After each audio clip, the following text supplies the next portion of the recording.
আসসালামু আলাইকুম, কেমন আছেন? আজকে আমি আপনাদের সাথে আমাদের এখানকার একটা খাবার রেসিপি শেয়ার করব। সেটা হচ্ছে ইলিশ মাছ দিয়ে মরিচ খোলা তৈরি করব। এই তো মরিচ খোলা তৈরি করার জন্য আমি নিয়ে নিচ্ছি অল্প পরিমাণ সরিষা, অল্প কয়েকটা মরিচ আর হচ্ছে একটু রসুন, সব একসাথে পাটা বেটে নেব।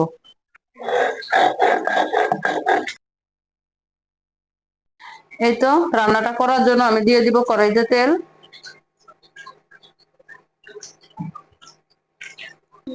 এখন দিয়ে দেব কাটা পেঁয়াজ। তো পেঁয়াজ গুলো আমি মোটামুটি ভেজে নিয়েছি। এখন দিয়ে দিব মাছের টুকরো গুলো। এই তো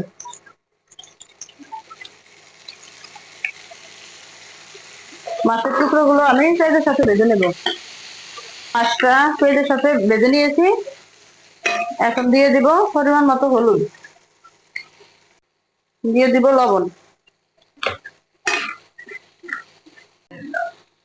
এখন দিয়ে দেব বাটা মশলাটা।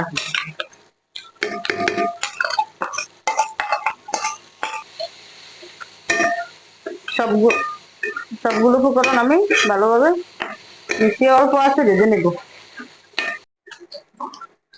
এই তো দেখেন, আমি কি সুন্দর করে ভাজা ভাজা করে নিয়েছি। তো আমার রেসিপিটা তৈরি করা হয়ে গেছে। অল্প মাছ দিয়ে আপনারা এই রেসিপিটা তৈরি করতে পারবেন। গরম ভাতের সাথে রেসিপিটা অনেক মজা। সবাই একবার হলো ট্রাই করে দেখবেন। ভালো থাকবেন, দোয়া করবেন। আসসালামু আলাইকুম।